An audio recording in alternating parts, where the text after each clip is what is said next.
Major events are unfolding before our eyes, yet very few understand their importance. This video presents evidence that everyone should know, but few take the time to understand.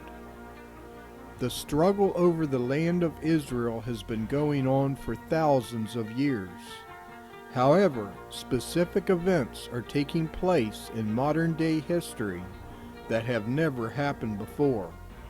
These unique events were predicted in the Bible.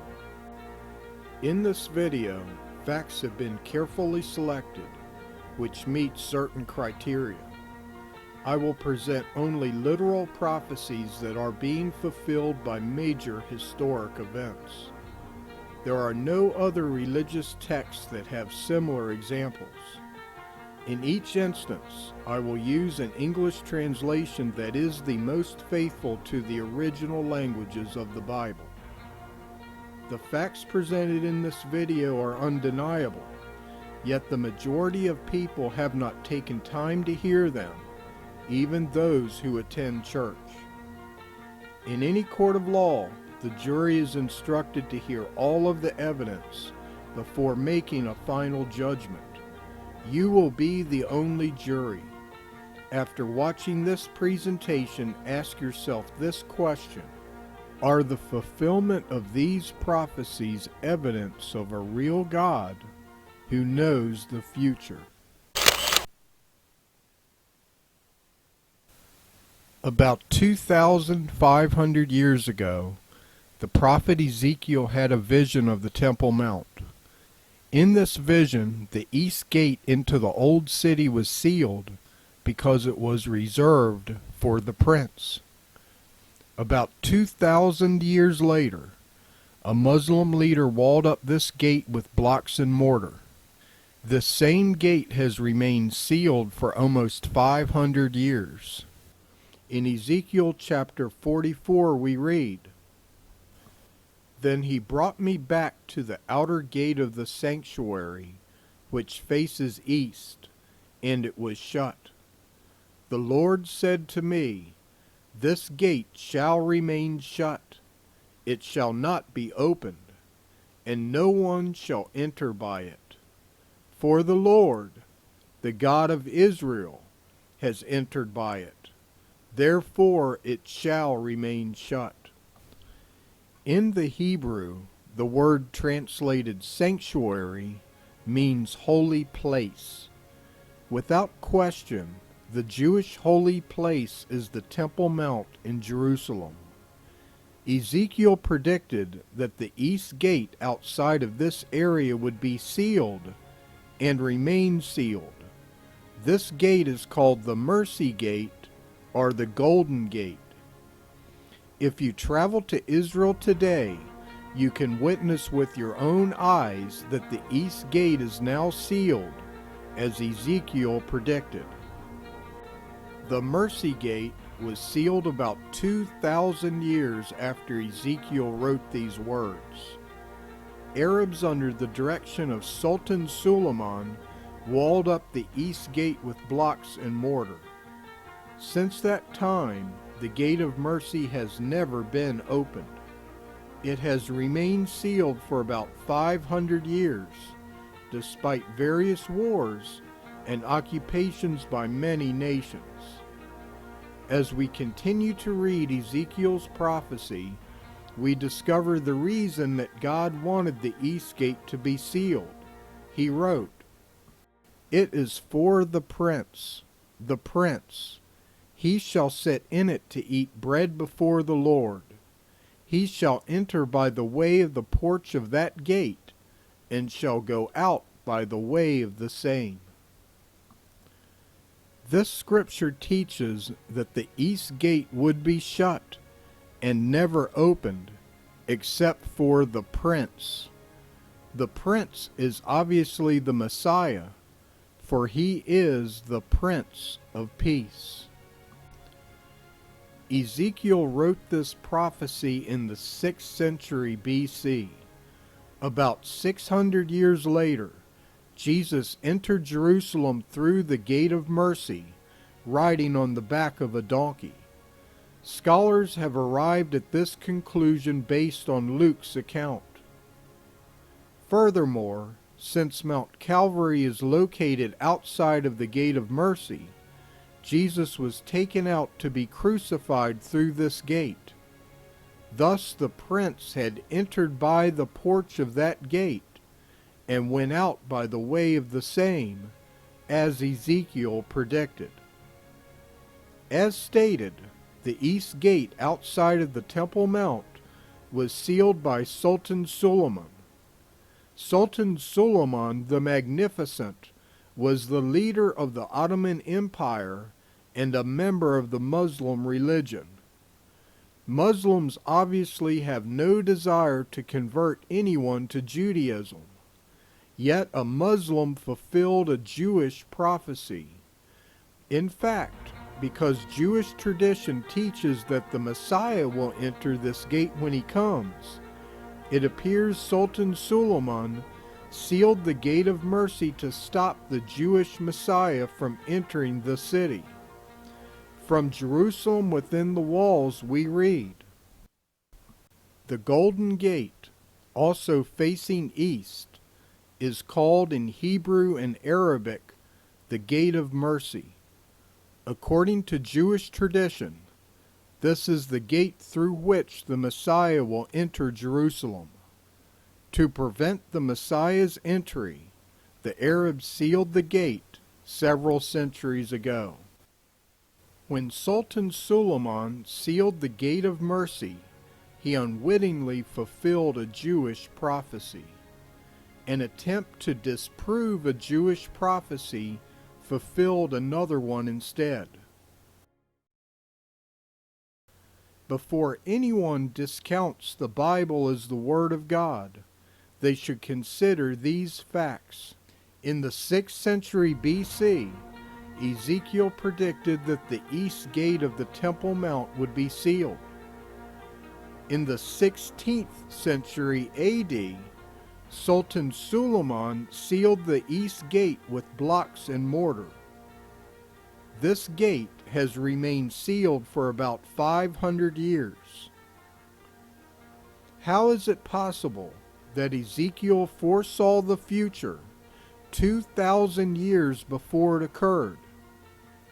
It is because God is real and gave Ezekiel a vision of the future.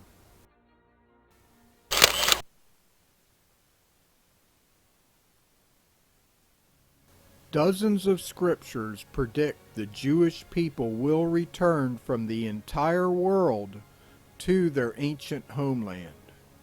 History demonstrates that their return from this global diaspora began to be fulfilled in the 20th century and continues to be fulfilled today. The book of Deuteronomy was written between 1300 and 1500 BC. In its pages, you can read the history of the Jewish people in advance. In Deuteronomy chapter 28 we read, "And the Lord shall scatter thee among all people, from one end of the earth even unto the other. And there thou shalt serve other gods, which neither thou nor thy fathers have known, even wood and stone." According to this prophecy, the Jewish people would be scattered from one end of the earth unto the other.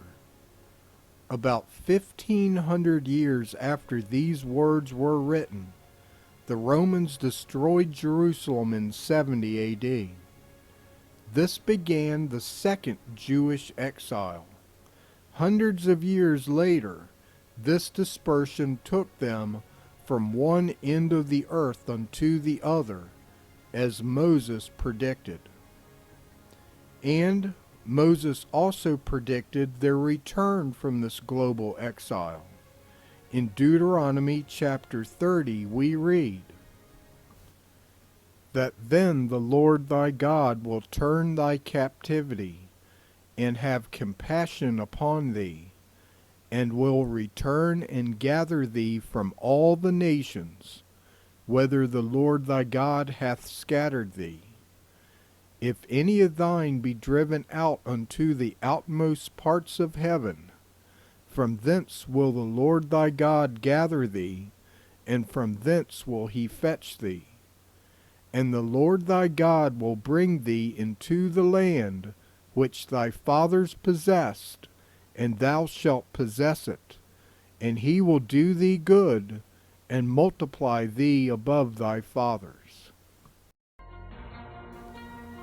The fulfillment of this prophecy has been occurring for the past 70 years or more. The Second Zionist Movement, the second time the Jews have returned to their promised land, began in the 20th century and continues today as you are watching this video. Without question, the Jews are returning from the entire world as the Bible predicted.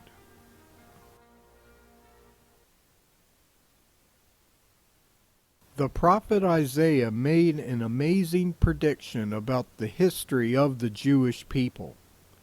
He wrote that Israel would return to their promised land 2 distinct times. History testifies that Isaiah foresaw the future. In Isaiah chapter 11 we read, "And it shall come to pass in that day, that the Lord shall set his hand again the second time, to recover the remnant of his people, which shall be left from Assyria, and from Egypt, and from Pathros, and from Cush, and from Elam, and from Shinar, and from Hamath, and from the islands of the sea. And he shall set up an ensign for the nations, and shall assemble the outcast of Israel, and gather together the dispersed of Judah from the 4 corners of the earth."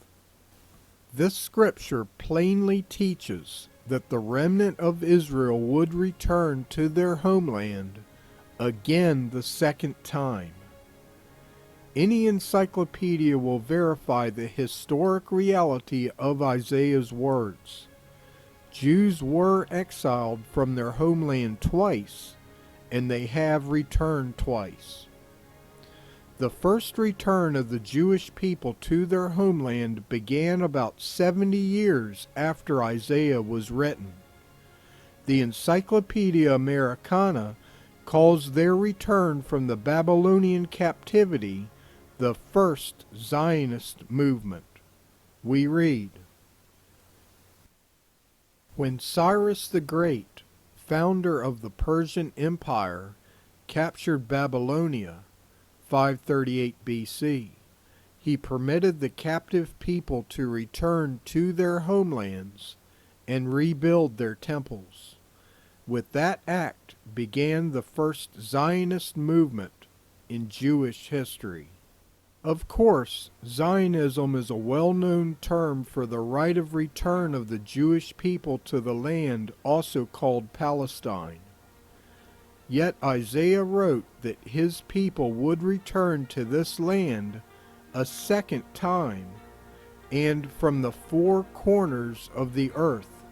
We read, "And it shall come to pass in that day, that the Lord shall set his hand again the second time, to recover the remnant of his people from the 4 corners of the earth."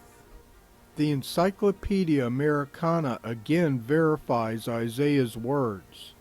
We read, "At the beginning of the 20th century, only a handful of Jews lived in Palestine, and the people who were to constitute Israel's population existed in no place as a national entity. They gathered in Palestine from the 4 corners of the earth under the aegis of the Zionist movement. The second return of Jews to the land of Israel is an ongoing event. The Bible and Jewish tradition teaches that the Messiah himself will complete the second return when he comes. Now, let us consider this evidence. About 1500 BC, Moses predicted that Jews would be scattered into the entire world and return to their ancient homeland. About 1500 years later, Jews began to be scattered from their homeland after Jerusalem was destroyed in 70 AD. Yet it was not until hundreds of years after this date that this diaspora took them from one end of the earth unto the other. Then, in the 20th century, Jews began returning from the entire world as Moses predicted. This second return is still in the process of occurring today. The fulfillment of the prophecies of Israel's return is beyond coincidence, and demonstrate that the Bible was written by the direction of God.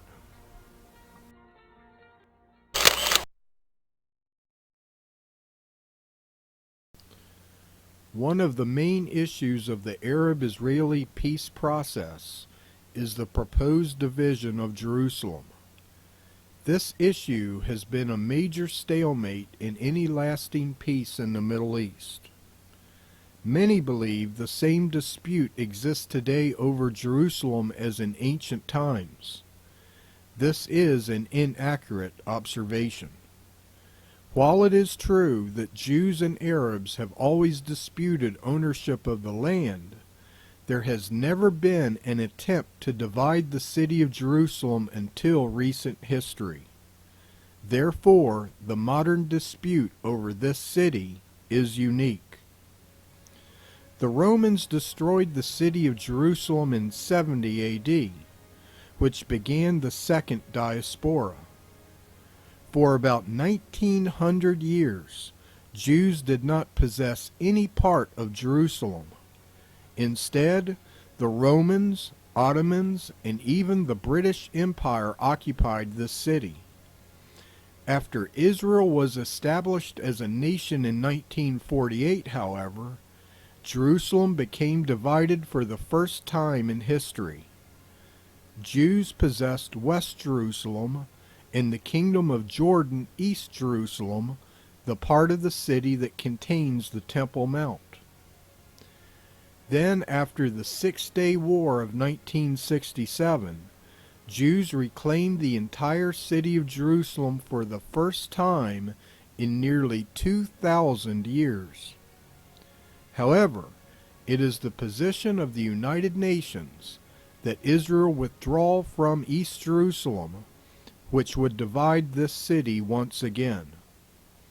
This is not coincidental. In the 4th century BC, the prophet Zechariah wrote these words: "Behold, a day of the Lord is coming, when the spoil taken from you will be divided in the midst of you. For I will gather all the nations against Jerusalem to battle, and the city shall be taken, and the houses plundered, and the women ravished. Half of the city shall go into exile, but the rest of the people shall not be cut off from the city." Zechariah foresaw a time when every nation on earth would be gathered against Jerusalem for war. What the prophet foresaw is amazing, considering our recent history. He wrote that half of the city shall go into exile. Compare these words to this article from Time magazine. We read, Olmert pointed out that at the Camp David peace talks, Barak had offered the Palestinians almost all of the West Bank and half of Jerusalem. This article uses an almost identical phrase as Zechariah's prophecy, even though the prophet wrote these words about 2,400 years ago. we read that Barak was willing to give up half of Jerusalem, and Zechariah wrote that half of this city would be exiled. It is no coincidence that the Bible predicts that an army consisting of all nations will force the Jews out of only half of the city of Jerusalem, and the Arab-Israeli peace talks are about this same issue. God revealed the future to Zechariah. Jerusalem will not be divided through a peace process, but a multinational army will be sent against Israel to drive them from only half of the city. Zechariah also predicted that Jerusalem would be a spoil to the Jews at this time. We read, "The spoil taken from you will be divided in the midst of you, for I will gather all the nations against Jerusalem to battle." A spoil is something taken through a military conquest. The word spoil here in the Hebrew is singular. In other words, there is only one spoil that will be divided at this time. The next verse tells us what this spoil is: Jerusalem itself. This also matches our recent history. Jews took East Jerusalem as a spoil of the Six-Day War of 1967. As stated, Jews did not possess the entire city of Jerusalem for almost 2,000 years until they won this battle. Zechariah also foresaw the existence of a multinational army over 2,000 years before one was ever conceived. An army of this nature did not exist at any time until the 20th century, when over 30 nations were combined into one army to oust Saddam Hussein from Kuwait. The prophet also wrote that when this army drives Israel from only half of the city, houses will be pillaged and women raped. This does not necessarily imply that this international coalition will commit these atrocities. As we discovered in the Second Gulf War, looting and raping occurred in the first days of the occupation. After the United States invaded Iraq, there was an inability to keep order for a period of time, and these same atrocities were committed. Zechariah also predicted that only Jews would be exiled from half of Jerusalem. We read, "Half of the city shall go into exile, but the rest of the people shall not be cut off from the city."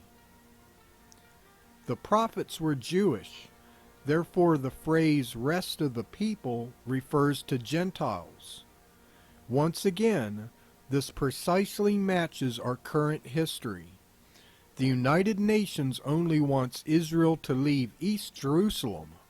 However, the rest of the people, the Palestinians, would be allowed to remain. According to Zechariah, a major event will occur after all nations divide the city of Jerusalem.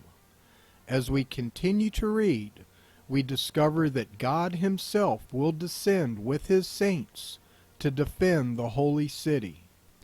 Beginning in verse 2, we read, "For I will gather all the nations against Jerusalem to battle, and the city shall be taken, and the houses looted, and the women raped.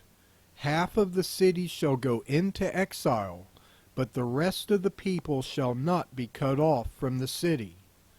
Then the Lord will go forth and fight against those nations, as when He fights on a day of battle.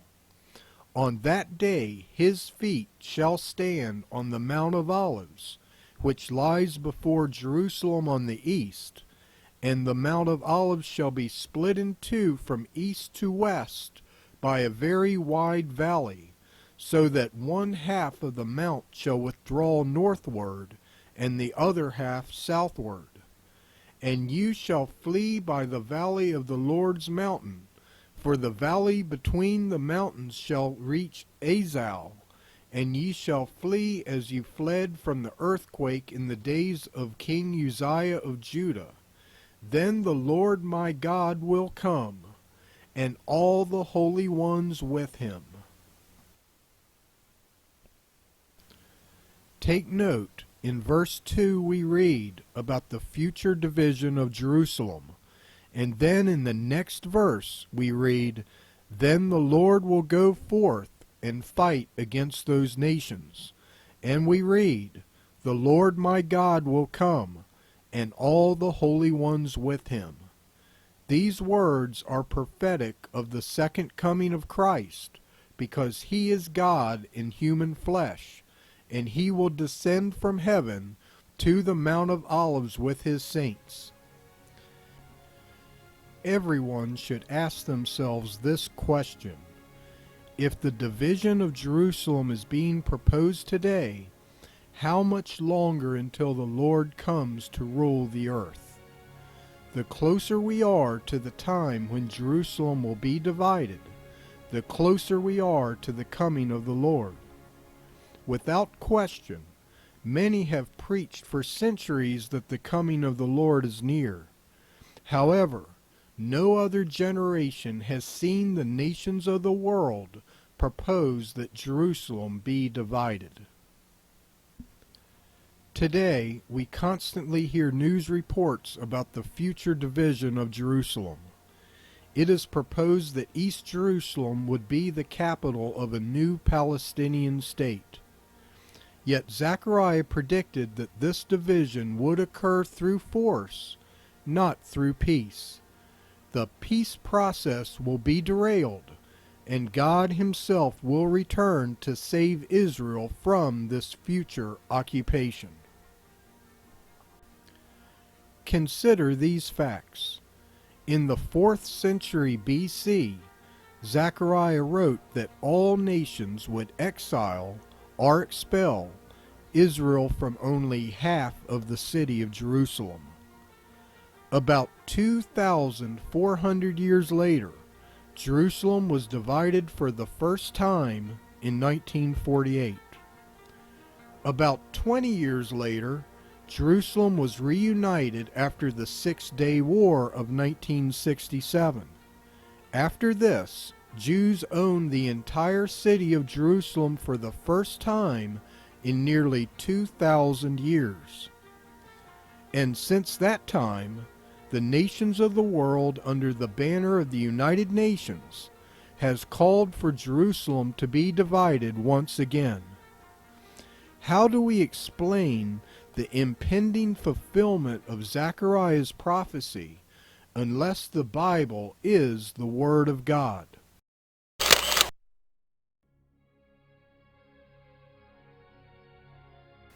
Related to the impending division of Jerusalem is the future division of the land of Israel. The prophet Joel wrote that a time is coming when all nations will divide this land.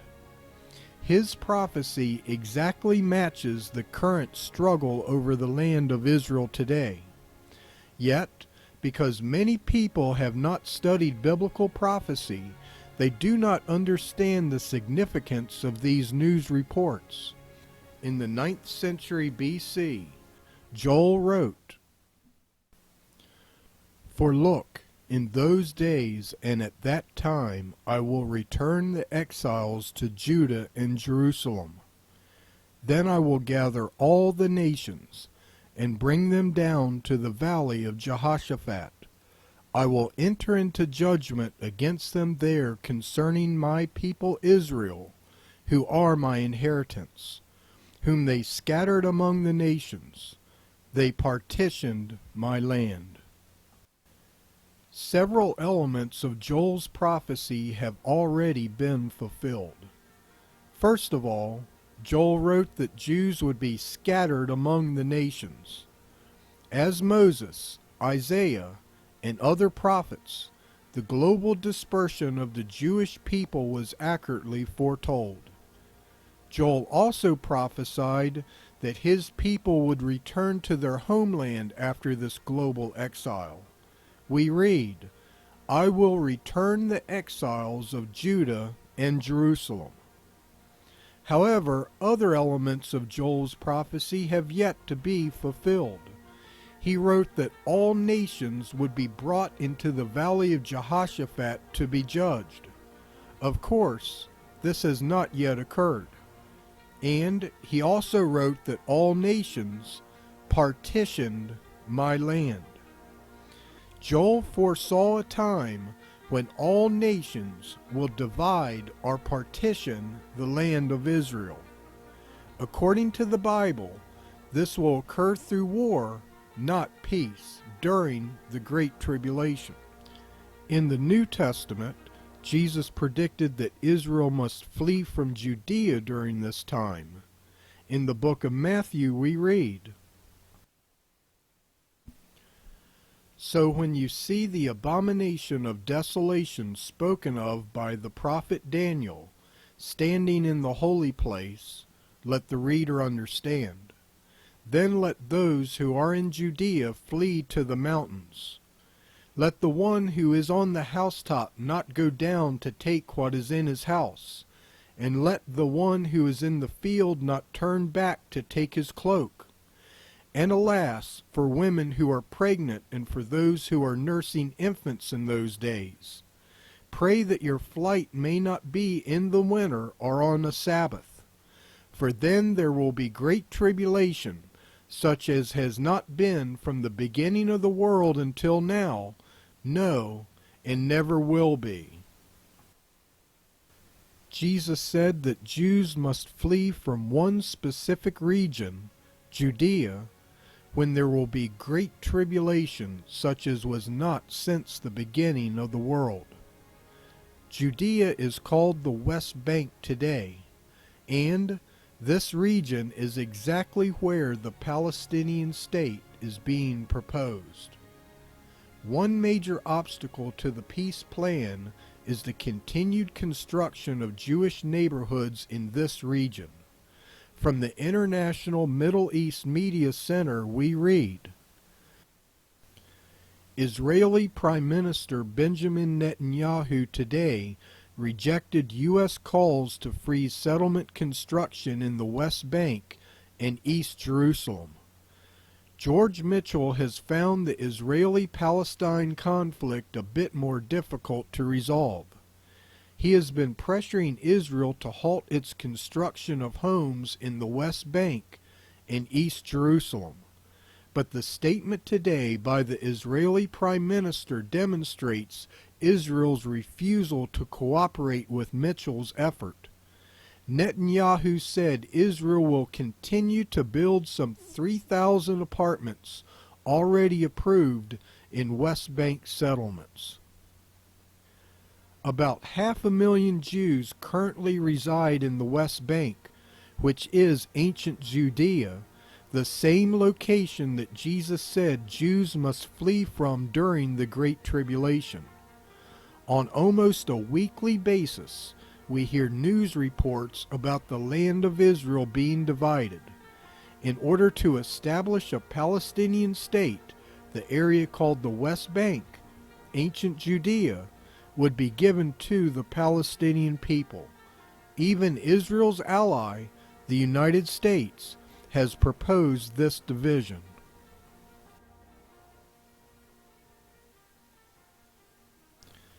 In Joel's prophecy, the return of the Jewish exiles to Israel is linked to a specific event that will occur in the valley of Jehoshaphat. We read, "For look, in those days and at that time I will return the exiles to Judah and Jerusalem. Then I will gather all the nations and bring them down to the valley of Jehoshaphat." God says that at the same day and time when the exiles return to Israel, all nations will be gathered into the valley of Jehoshaphat. What does this mean? What occurs in the valley of Jehoshaphat?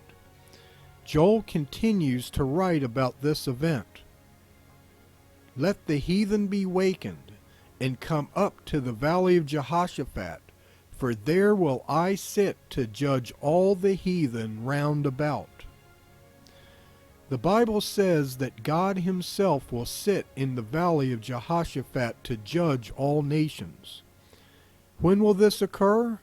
When the exiles return to Israel. Jesus described the judgment of Jehoshaphat in the book of Matthew, chapter 25. Compare this to Joel. The prophet wrote that God himself will sit to judge all nations in the valley of Jehoshaphat. Of course, Jesus is God who became a man.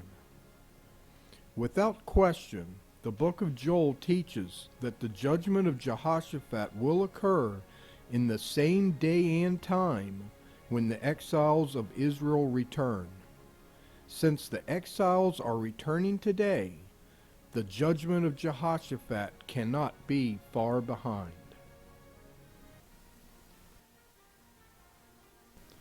God sees the end from the beginning. As Jerusalem, Israel will not be divided through a peace process, but through war. The current effort to divide Israel through the peace plan will fail, and this will escalate into a military conflict. As Saddam Hussein was forced from Kuwait by an international coalition, the Bible predicts this will happen to Israel. Consider the evidence. In the 9th century BC, Joel predicted that all nations would partition the land of Israel. In the 1st century AD, Jesus predicted that Jews would be forced from ancient Judea. And currently, the nations of the world want Israel to leave ancient Judea, called the West Bank today, and this would divide the land of Israel. Is it merely coincidence that the current peace plan is about the division of the Jewish homeland? Is it also coincidence that the Bible predicts that Jerusalem will be divided, and an attempt is being made to divide the city today? Or instead, are all of these prophecies evidence of a real God that directed men to write the Bible?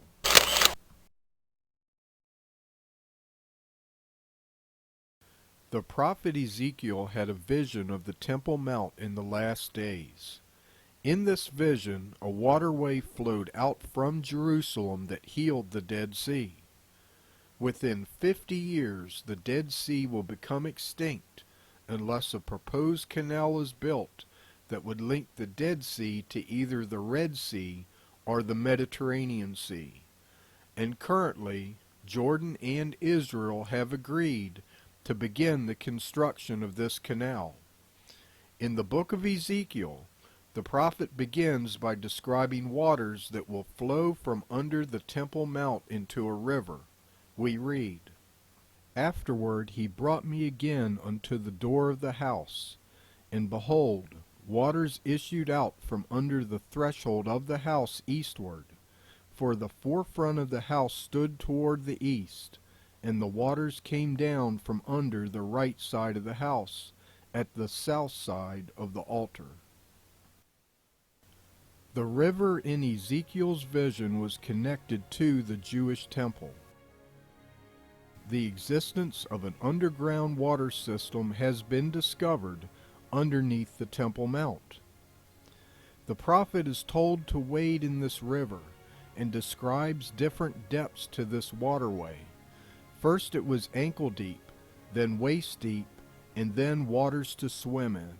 After this we read, "Now when I had returned, behold, upon the bank of the river were very many trees, on one side and on the other. Then said he unto me, These waters issue forth toward the eastern region, and shall go into the Arabah, and they shall go toward the sea. Into the sea shall these waters go which were made to issue forth, and the waters shall be healed. And it shall come to pass, that every living creature which swarmeth in every place whither the rivers come shall live, and there shall be a very great multitude of fish, for these waters are come thither, and the waters of the sea shall be healed, and everything shall live whithersoever the river cometh. And it shall come to pass, that fishers shall stand by it. From Engedi even unto Engelum shall be a place for the spreading of nets. Their fish shall be after their kinds, as the fish of the great sea, exceedingly many. But the miry places thereof, and the marshes thereof, shall not be healed. They shall be given up to salt.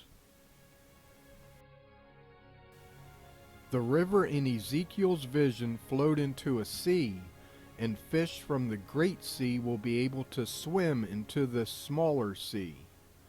The smaller sea of Ezekiel's vision can be identified as the Dead Sea for two reasons. First of all, Ezekiel wrote, "The waters shall be healed." The Dead Sea is the only sea in Israel that needs to be healed. It is stagnant and filled with salt. The second reason this smaller sea must be the Dead Sea is because Ezekiel identifies two places on the shore of this sea as Engedi and Engelum. These were two ancient cities located on the shoreline of the Dead Sea. For this reason, many Bible versions interpret this smaller sea as the Dead Sea, including the Amplified Bible, the New International Version, and the New Living Translation. The Bible does not identify which great sea will be connected to the Dead Sea in Ezekiel's vision. However, there are only two choices, the Mediterranean Sea or the Red Sea.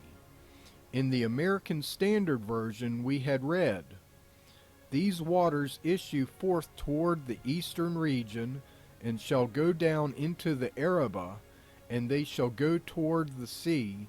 Into the sea shall these waters go, which were made to issue forth, and the waters shall be healed." The word rendered Arabah in this translation is a transliteration of a Hebrew word that has various meanings, including the Jordan Valley, as rendered in many translations, including the Amplified Bible.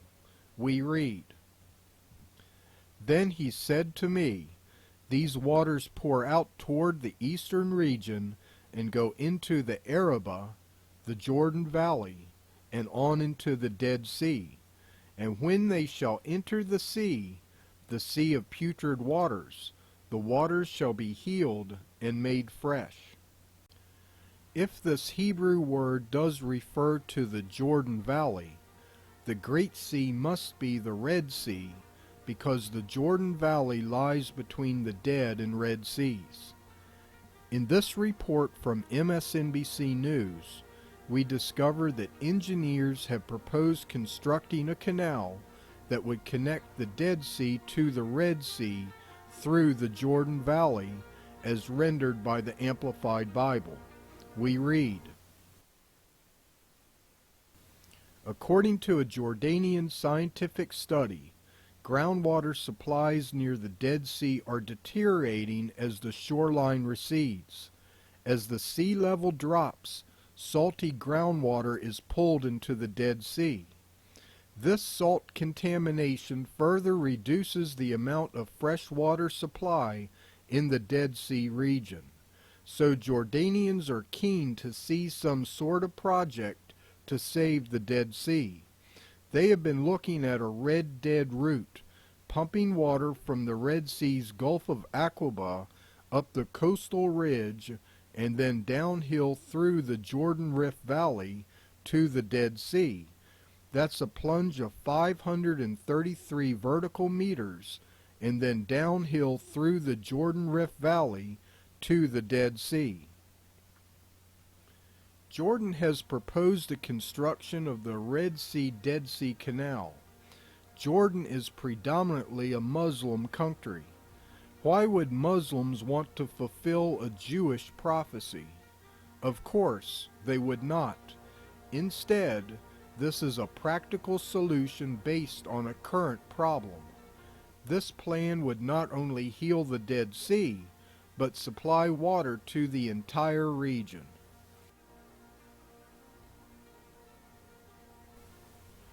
Recently, an agreement has been reached between Jordan and Israel to begin the construction of this canal. Several countries through the World Bank would finance this project. We read this in Ynet Daily.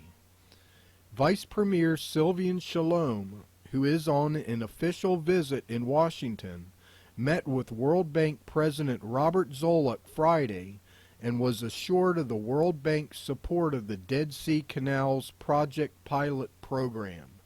The Dead Sea Canal project is meant to be a joint Israeli-Jordanian-Palestinian Authority venture. It proposes a 112-mile pipeline be built between the Red Sea and the Dead Sea in order to pump some 200 million cubic meters of water both to the Dead Sea and to use in various desalination projects. Minister Shalom reportedly met in secret with a high-ranking Jordanian official several weeks ago in order to finalize the project. The Dead Sea would be linked to the Red Sea through the Jordan Valley according to current plans. However, alternative routes are still on the table that could link the Dead Sea to the Mediterranean. Some engineers have proposed a northern route that would link both the Sea of Galilee and the Dead Sea with the Mediterranean, and some have proposed a southern route towards the Mediterranean. However, since Ezekiel predicted that the channels of water underneath the Temple Mount in Jerusalem would be connected to this river, it is certainly possible that a more direct route could be chosen that would flow near the holy city. Since the Bible is not specific about which sea will be connected to the Dead Sea, any of these routes could be chosen.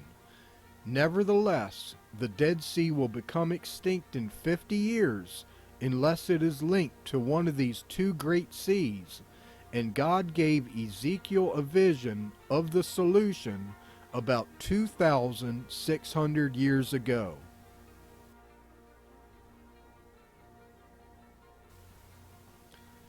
Plans are underway to construct the Dead Sea Canal in a few short years.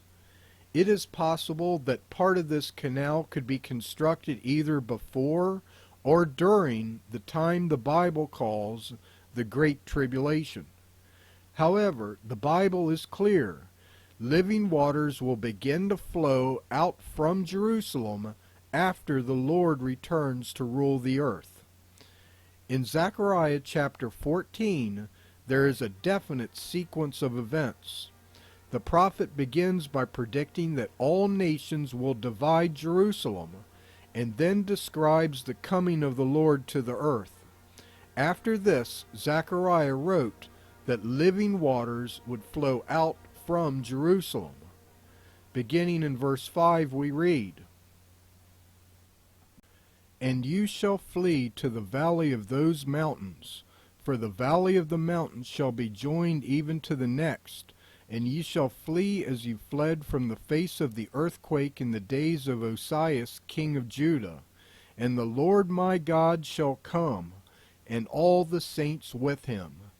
And it shall come to pass in that day that there shall be no light but cold and frost, and there shall be one day which is known to the Lord, not day or night, and in the time of the evening there shall be light. And it shall come to pass in that day that living waters shall go out from Jerusalem, half of them towards the east sea, and half of them to the last sea. They shall be in summer and winter. And the Lord shall be king over all the earth. In that day there shall be one Lord, and his name shall be one." According to Zechariah, the living waters will flow out of Jerusalem into the eastern sea after God comes with his saints to the earth. In verse 5, Zechariah wrote that the Lord my God shall come, and all the saints with him. Clearly, this is the second coming of Christ. And then in verse 8 we read that living waters will flow from Jerusalem. After this, the Lord will rule the earth. We had read, and it shall come to pass in that day that living waters shall go out from Jerusalem, half of them to the east sea, and half of them to the last sea. And they shall be in summer and in winter. And the Lord shall be king over all the earth. In that day there shall be one Lord, and his name shall be one. The living waters will flow from Jerusalem after God comes to rule the earth. He will descend in the form of a man, Jesus Christ. If plans are being made right now to construct this canal, how much longer until God comes to reign on the earth? One event follows the other. Now let us compare the evidence. 1. Ezekiel predicted the east gate of the Temple Mount would be sealed, and it was sealed about 2,000 years after he wrote his prophecy. He predicted it would remain sealed, and it has not been opened for 500 years. 2. Moses, Isaiah, and numerous prophets predicted that Israel would be scattered into the entire world and return to their homeland 2 distinct times. Throughout human history, 2 Zionist movements have occurred. 3. Zechariah predicted that all nations will divide Jerusalem. The United Nations is demanding that this city be divided today. 4. Joel predicted that all nations will divide the land of Israel.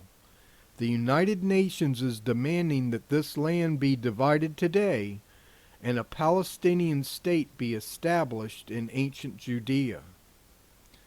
5. Ezekiel predicted that a waterway would be built that will heal the Dead Sea, and Jordan has proposed that this canal be built today, and the Dead Sea will become extinct unless it is constructed.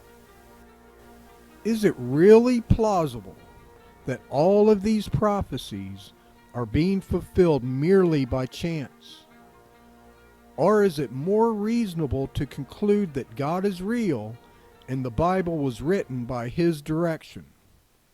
You decide.